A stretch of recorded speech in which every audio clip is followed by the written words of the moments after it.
Hi dear students, ఈరోజు క్లాస్లో మనము 10th class physical science chemistry పార్ట్కి సంబంధించి యాసిడ్స్ బేసెస్ సాల్స్లో యాసిడ్ బేస్ ఇండికేటర్స్లో pH పేపర్ గురించి లేదా యూనివర్సల్ ఇండికేటర్ గురించి తెలుసుకోబోతున్నాం.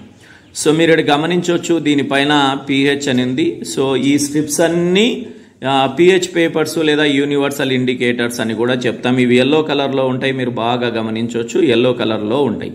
వీటిని ఆధారంగా మనం acid nature, base nature test చేద్దాం.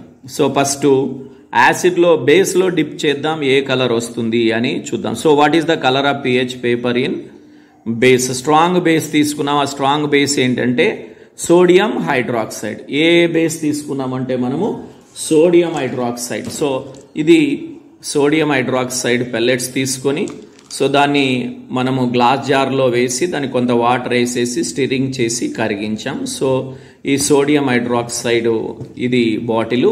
సో దీంట్లో మనము ఈ విధంగా సోడియం హైడ్రాక్సైడ్ను వాటర్లో వేసి ఆ పెల్లెట్స్ను కరిగించి సో సొల్యూషన్ తయారు చేసాం. Now we're dipping pH paper. ఈ విధంగా pH పేపర్ చూడండి, మీరు pH పేపర్ ముంచితే ఏ కలర్ లేక వచ్చింది? బాగా డార్క్ బ్లూ రంగులోకి వచ్చింది.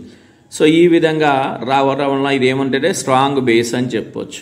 పర్పుల్ కలర్ లేక కూడా మారుతుంది అలాగే. So what is the colour of pH paper in base అనేది చూస్తే close to purple, dark blue మాదిరి వస్తూ ఉంది అన్నమాట. సో అలాగే యాసిడ్లో అయితే so what is the colour of pH paper in acid చూద్దాం.